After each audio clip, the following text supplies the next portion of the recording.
On debates, Senator Moody. Thank you. Senators, if you don't know where you're going, you'll never get there. Honorable colleagues, I think it's safe to say that we all agree that this simple principle, the best way to arrive at a destination is to plan to get there. In other words, if you fail to plan, you plan to fail. Unfortunately, because of our lack of vision, direction, and intention, we are planning to fail our children. Canada's 8 million children and youth are being failed by our public policies, including those meant to serve them. Why? Because we design policies without clear outcomes in mind. We implement programs without the resources needed to make conclusive change.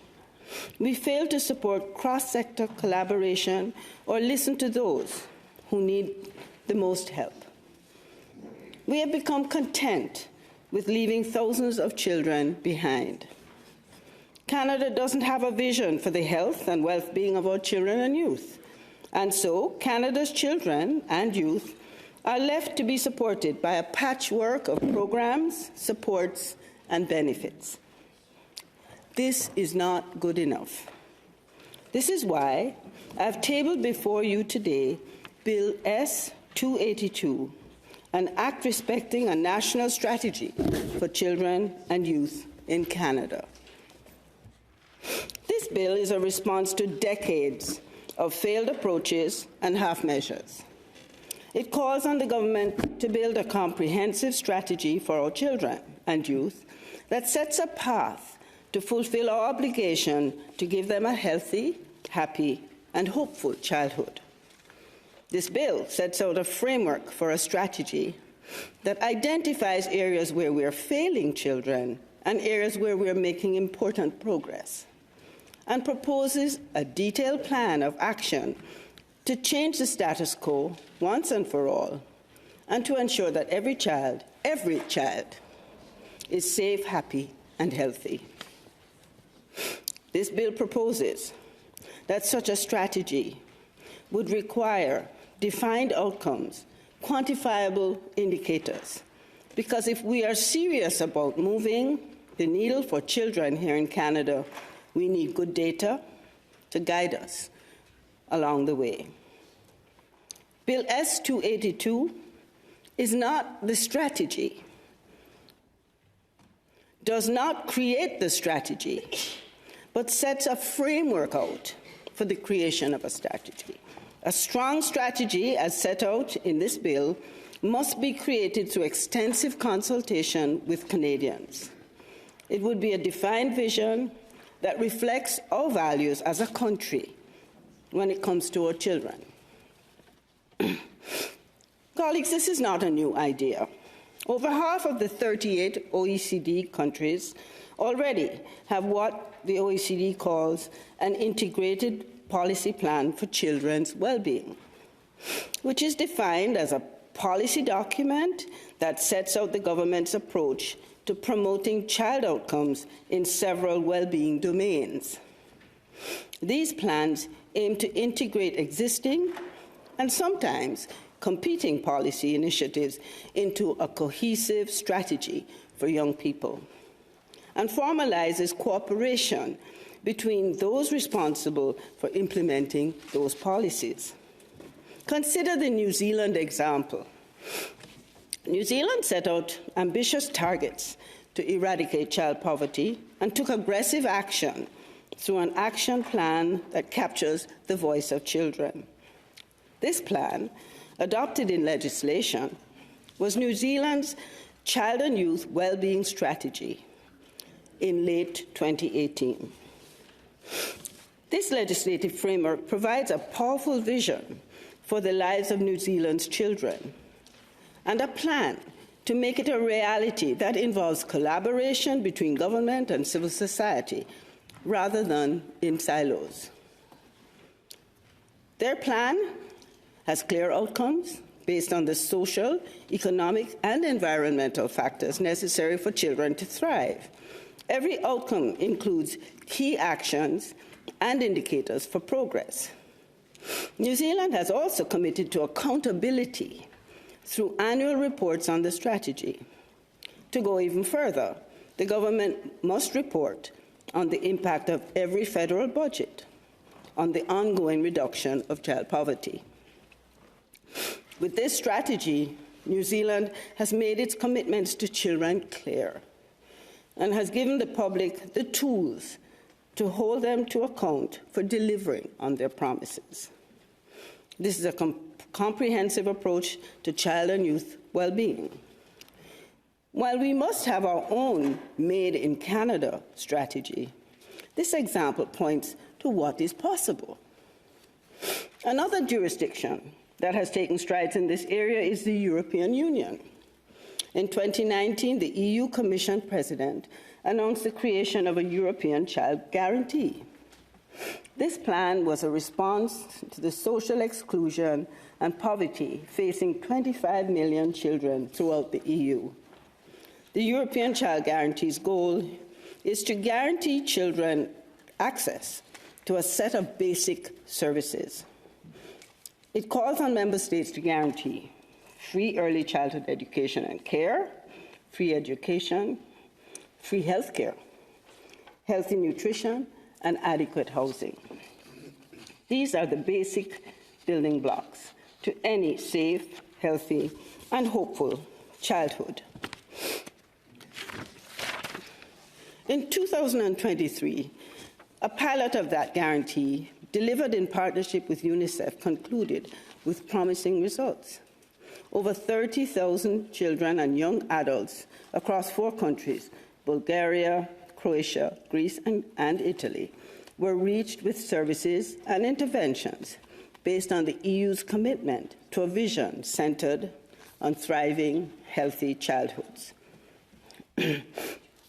These international developments demonstrate for us that the idea of presenting a dedicated vision for children's well-being in a given country, paired with a plan to achieve it, is catching on worldwide. Faced with evidence that they are not adequately supporting the well-being of their youngest residents, countries around the world are choosing to take action rather than accept status quo. We in Canada must choose action instead of accepting status quo. Colleagues, I can't assume that you know all the issues facing our children, but I think you are aware of many. You see them in your communities. You read about them in the media. And you may even have seen them in your own circles. We need to assess where we are doing well in relation to our aspirations for our children and where we're falling short. And we are falling short, colleagues. We're failing to adequately support our children and youth in several areas. Too many children are falling through the gaps of our patchwork system of policies and programs. Let me highlight for you just a few of the areas where our current approach is less than successful and where a strategy might help. We are losing the battle on child poverty. Despite achieving a record low in child poverty rates in 2020, in large part due to CERB, our 1 million children in Canada still live in poverty today. In fact, we know that poverty rates are now rebounding as income supports stagnate and that cost of living is rising. Campaign 2000's recent Child Poverty Report, CARD, notes that child poverty rates rose from 13.5% in 2020 to 15.6% a year later, a change that represents over 160,000 kids plunged into poverty. Families faced with poverty struggle to meet their children's fundamental needs, whether that's stable housing, access to education, or food security. In other words, poverty has a crippling impact on a child's well-being and can have devastating long-term consequences on the children's ability to learn and to acquire skills, which in turn hinders their ability to find employment and to avoid poverty as adults. The longer children live in poverty, the more likely they will experience poverty as adults. In 1989, the House of Commons resolved to end child poverty in Canada by the year 2000. Yet almost a quarter of a decade past that deadline, over 1 million children in Canada still live in poverty. If simply setting a target was enough, we would have solved this problem long ago. This is why we need a strategy, colleagues, because targets without specific plans are empty if they don't come with that very detailed evaluation, planning, and monitoring. A strategy would not only set a target, it would give us a concrete plan of action matched with a series of indicators to constantly assess the effectiveness of what we're doing. Children living in poverty and their families deserve more than just empty words. They're relying on us to create a sound plan that works. But poverty is just one issue. Throughout Canada, many young children are experiencing long and costly delays in receiving essential healthcare services. A growing body of evidence underscores the impact of decades of underinvestment in children's health. According to data from 2018, only 35% of non-emergency surgeries in Canadian pediatric hospitals were completed without the recommended safe clinical time frame. Due to the pandemic, the situation was worsened, of course. The situation for mental health services is no better. In my province of Ontario, about 28,000 Ontario children and youth with mental health needs were reportedly on wait lists for treatment in 2020, with some waiting up to 2.5 years. That's my medical background, 2.5 years for intensive treatment. On top of this, an estimated 200,000 Ontario children with mental health issues received no mental health services at all because they lived in rural, remote, or northern communities where treatment programs are scarce. Tossing more money at the situation is not the solution. It is not on its own enough. What is needed is a plan to move us toward equitable access to these essential services so that all children get care when they need it. Increasing funds needs to come with a commitment to monitor children's health outcomes, the effectiveness of the spending across Canada, and to assess the effectiveness of the interventions we're using, not just the spending. This is why we need a strategy. Alongside long-standing issues are ones that are rapidly developing and evolving in real time. Climate change, child safety are two such examples.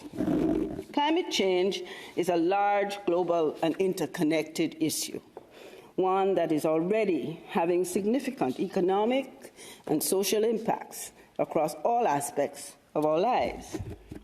The Canadian Pediatric Society has referred to climate change as the single largest global health threat of the 21st century.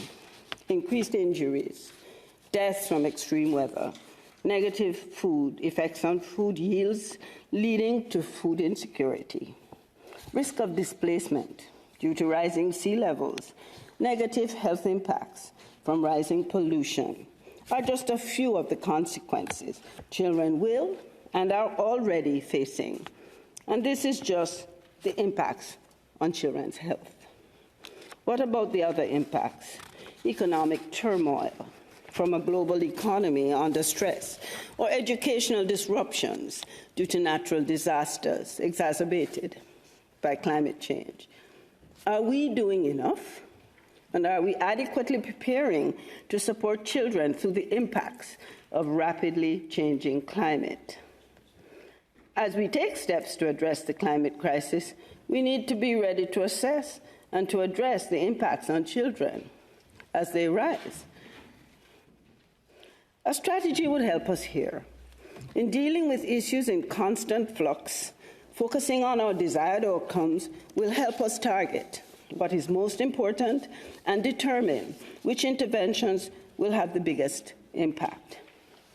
For example, let's say one of the strategy's desired outcomes is that children in Canada are safe and healthy. If progress in this area slows or reverses due to the impacts of climate change, the indicators the strategy monitors would alert us to this change, this new direction, and prompt us to quickly alter or adjust our policies and programs. A strategy would allow us to become more responsive, more effective in the steps we need to take to support our kids. This world is a dangerous place for children, both online and offline. Our children are growing up in a digital age with widespread internet use that has become the norm. This increased digital exposure comes with challenges, such as difficulty concentrating, inadequate sleep, decreased physical activity, weight gain, and notably the heightened risk of cyber victimization. Cyber victimization is the experience of being targeted, harassed, or victimized through online channels. In 2019, Statistics Canada reported that 25% of youth aged 12 to 17 had encountered cyberbullying, including aggressive text messages, unwanted sexual content, and various online platforms. As the internet evolves and changes, we need to do the same, or risk leaving our children and youth behind. And the offline world is not necessarily safer. An alarming 2018 study published by Stats Canada found that around 72% of Canadians experience at least one incident of child maltreatment, defined as an incident of physical or sexual abuse, harsh parenting, or witnessing violence before the age of 15 years. High-profile cases of abuse in team sports, community-based organizations have shown that abuse of children in schools, sports, and other community settings continues to be a pervasive threat here in Canada. We need to do better when it comes to young people's safety, both online and off. Children's safety is a multifaceted issue that has implications for all levels of government and our communities as a whole. This is a problem that can't be solved by welfare agencies or by police alone. A national strategy would help us cohesively grasp the true scale of issues, identify the causes, and evaluate where our current efforts are falling short. What's working and what's not? It would help us implement a concrete plan to ensure that every child in Canada grows up safe and secure. What all of these issues come down to is children's well-being. Well-being is not just about being physically healthy, but also about feeling good emotionally, mentally, and socially. It refers to a person's overall state of health and happiness. When someone has a good sense of well-being, they tend to have more positive relations, feel satisfied with their life, and can cope with stress and challenges. Well-being is about feeling balanced, content, and able to enjoy life to its fullest. As a country, we expect the government to ensure the basic building blocks towards well-being. This is not a high bar to clear, but unfortunately, we are failing to meet it. When children are waiting months for necessary medical care or are unable to get support for their mental health, they are not well.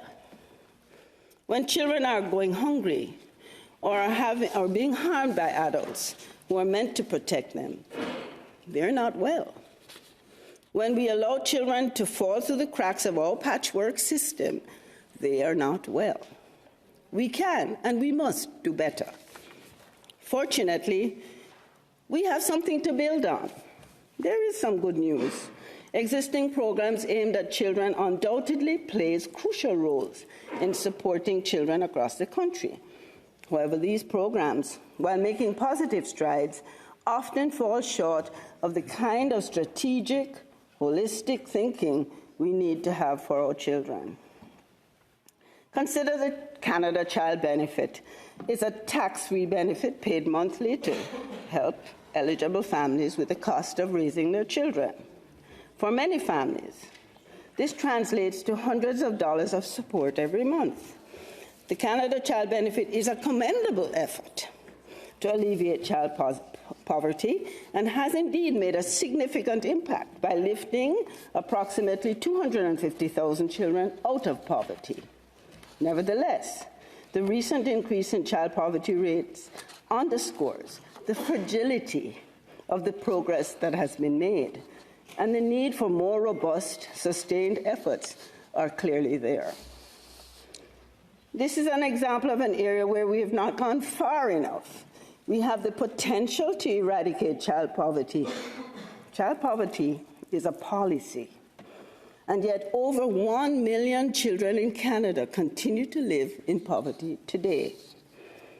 What are our goals and how are we measuring our progress? Lifting 250,000 children out of poverty is noticeable, but is that enough?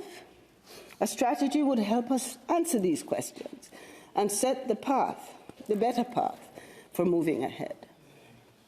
Childcare is another area where we have made significant progress. Yay. With the recent Canada-wide early learning and childcare agreements. However, the program faces challenges in its early stages. Infrastructure and support for childcare and workers remains areas of concern. 2 weeks ago, I traveled to Ontario, met with a number of childcare operators, and I've heard from operators that the program does not currently provide enough money to pay staff well or to maintain operations at the same level, at the same quality that they'd known before. Colleagues, aiming for affordability is a good first step, but cost reductions cannot be the only goal in our effort. We need a strategic approach centered on the well-being of children that uses early learning as one of the many tools and programs that will enable our kids and youth to reach their full potential. Jordan's Principle and the Inuit Child First Initiative are important programs addressing the unique needs of First Nations and Inuit children, but face implementation challenges. Jordan's Principle is a child-first principle that ensures timely access to products, services, and supports for all First Nations children in Canada, on and off reserve. Funding can help with a wide range of health, social, and educational needs. Similarly, the Inuit Child First Initiative ensures that all Inuit children in Canada have access to the essential government-funded health, social, and educational products, services, and supports that they need in a timely manner. These are some of the good things. However, delays in processing requests, as seen with Jordan's Principle, and stalled applications in the Inuit Child First Initiative reveal systemic issues that make timely access to these services difficult. There have also been concerns that the government is applying Jordan's Principle too narrowly. The recent $23 billion settlement for chronic underfunding of unreserved child welfare services makes it clear that we still have work to do to adequately support Indigenous children here in Canada. Make no mistake, these programs are good and do important work. But without a plan, without knowing concretely what outcomes we want, and without data to measure our progress, we are destined to fail. These programs help our children some of the time. Designed in silos, they don't work together holistically to support children's well-being. More significantly, there are no clear goals for how these programs will support children, or that enough resources are needed and meet the need right now. The result is that we leave many children to fall through the cracks of this unsuccessful patchwork of programs. There are many more issues and programs I could highlight. What I hope is clear to you is that the challenges facing our children and youth are both varied and complex, and many are intertwined, interlinked, and connected. It would be a mistake to treat these issues as individual, siloed challenges. Simple one-off interventions, therefore, will not suffice.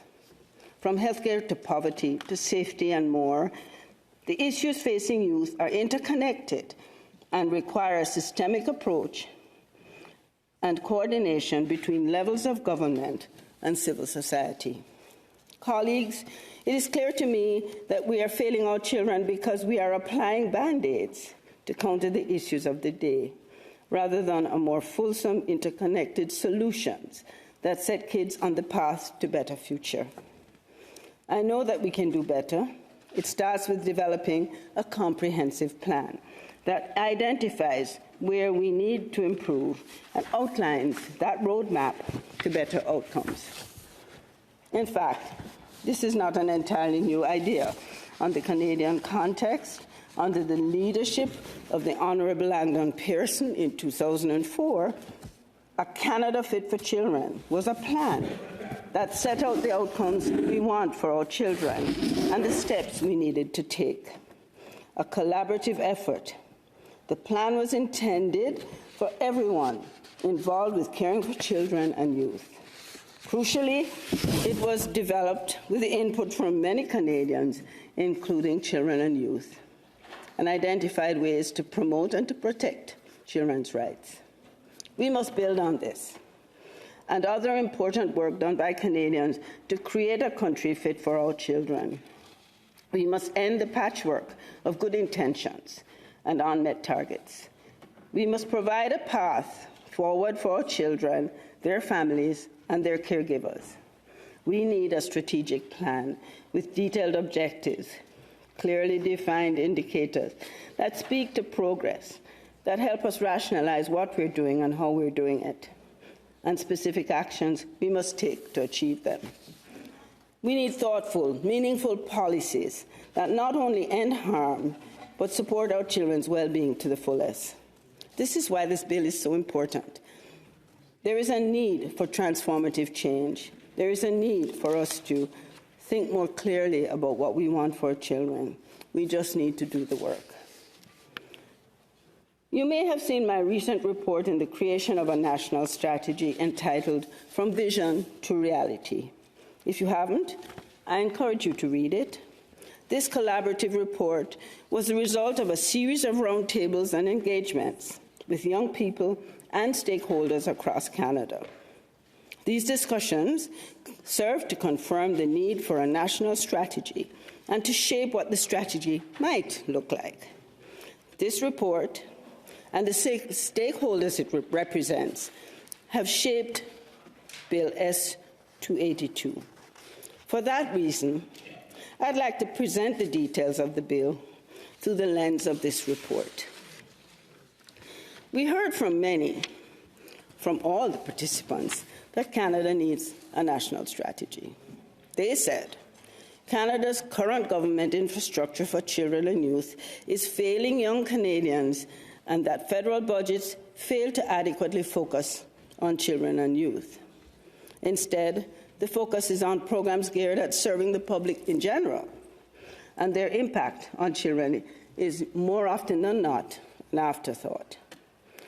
They made clear that a lack of comprehensive strategy creates this patchwork system of support, requiring provinces to create disjointed policies to try to fill the gaps.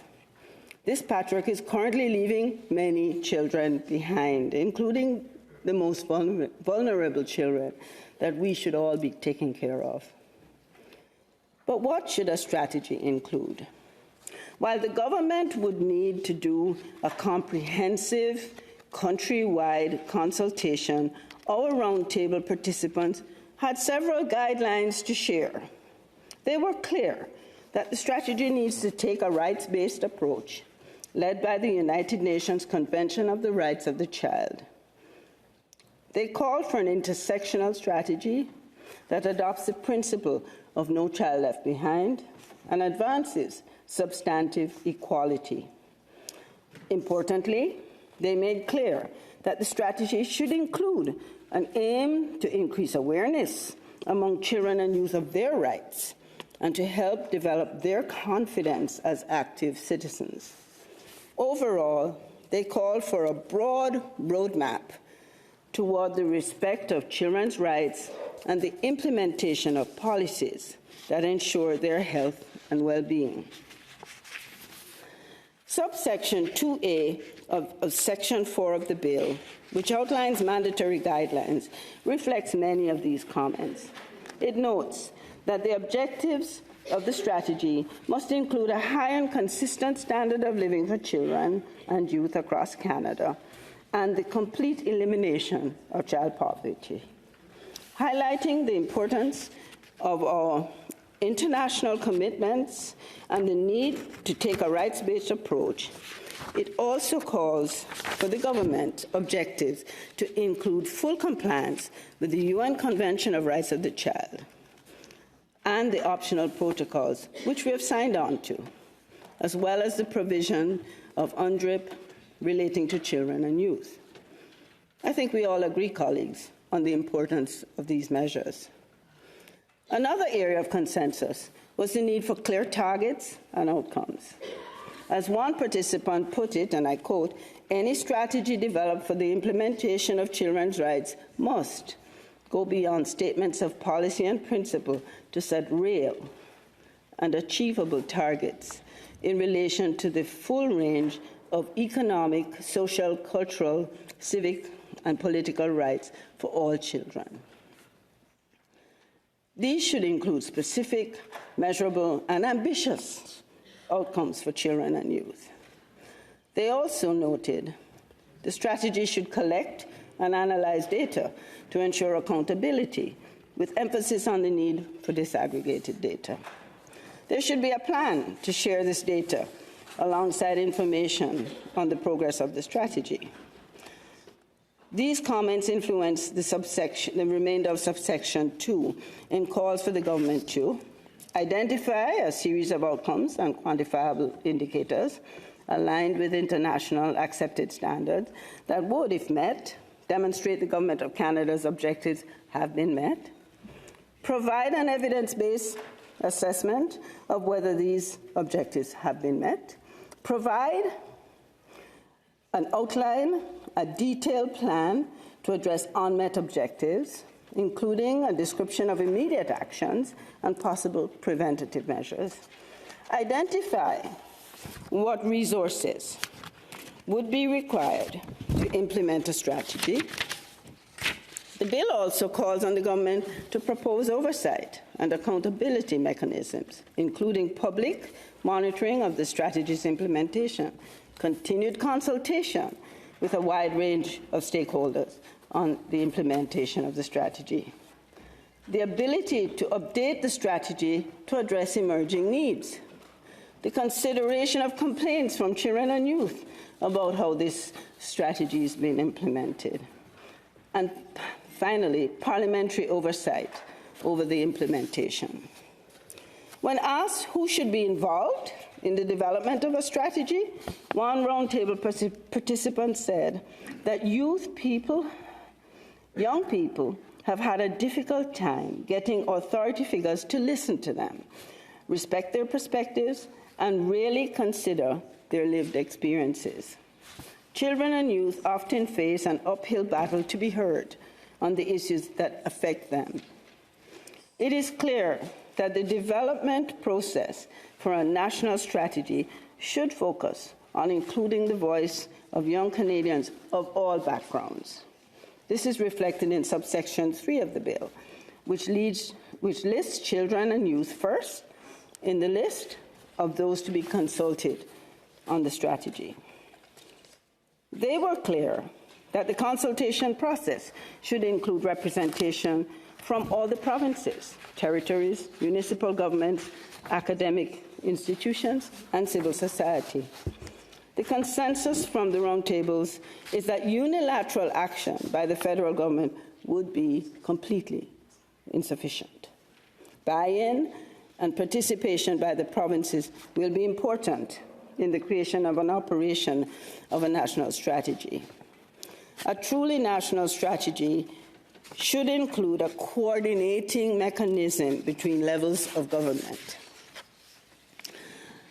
That's why subsection 3 also notes that the minister responsible for the strategy must consult with representatives of provincial and municipal governments and representatives of Indigenous governing bodies and organizations that serve and represent First Nations, Inuit, and Métis children and youth.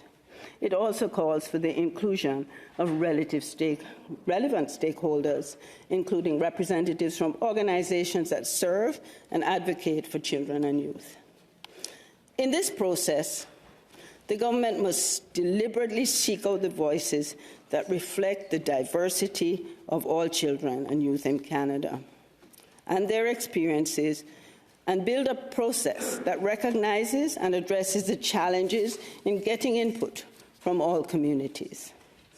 This list outlining who must be consulted is not meant to be an exhaustive one, and the bill invites the minister to consult with whomever else they deem appropriate.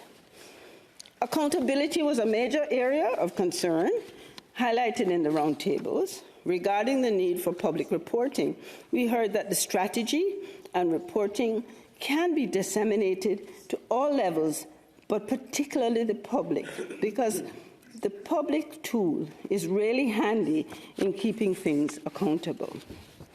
To address these concerns, the bill lays out several accountability measures.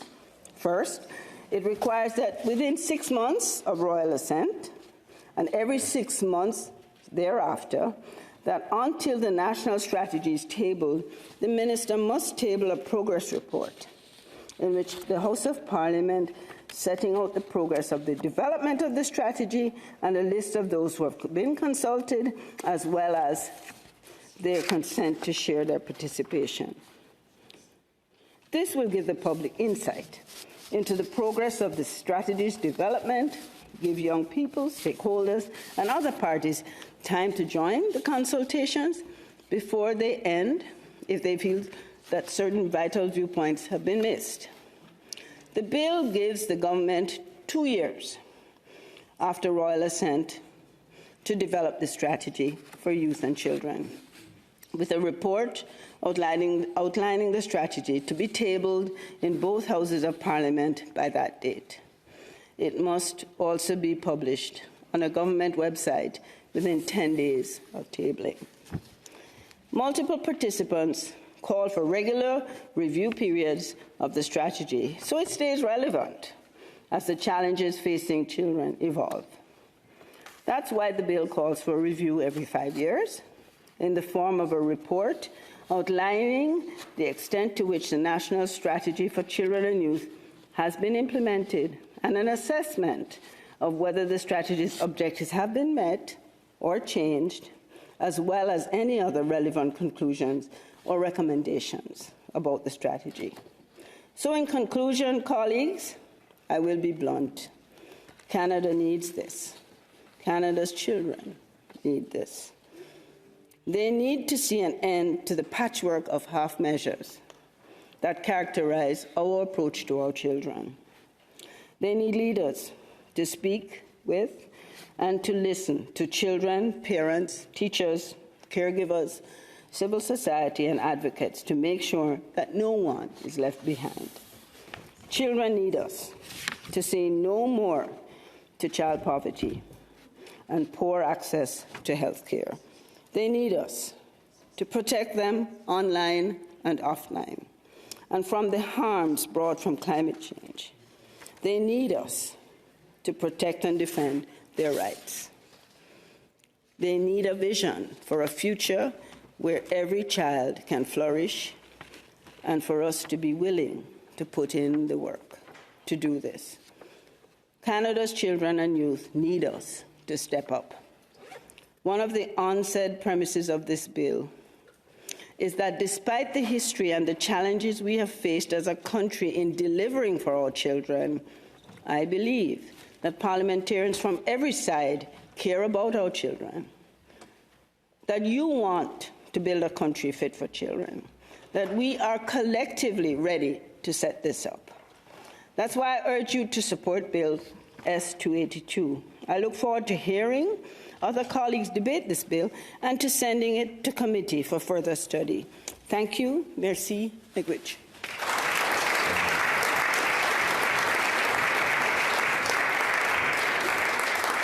Senator Martin?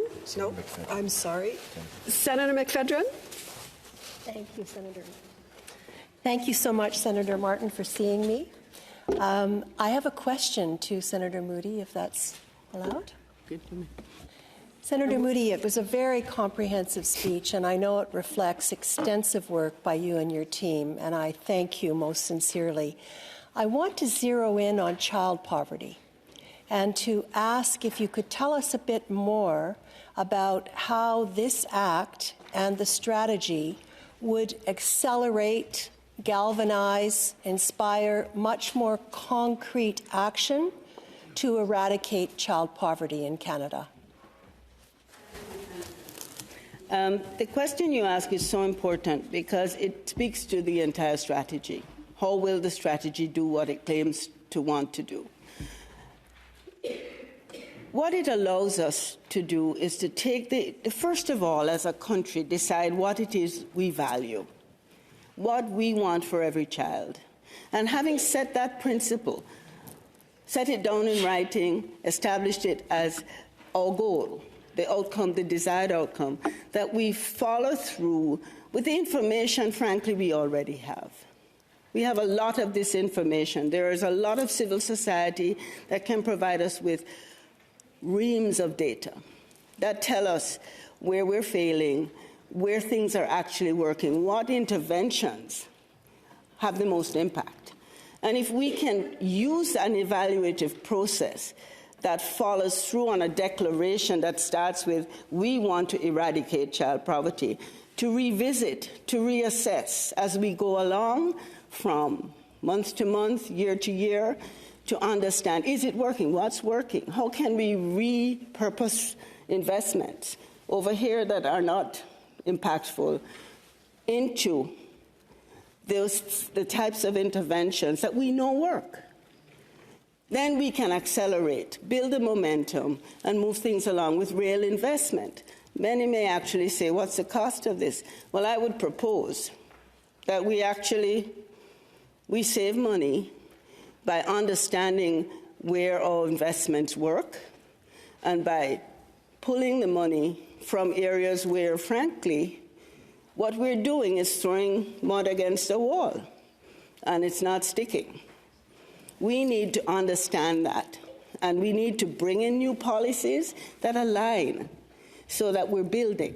We're constantly building and we're constantly refining and we're moving the needle more effectively, and we are distributing, upscaling what works in smaller areas, communities, more broadly across our country, and we are allowing children to benefit from this well-organized, deliberate approach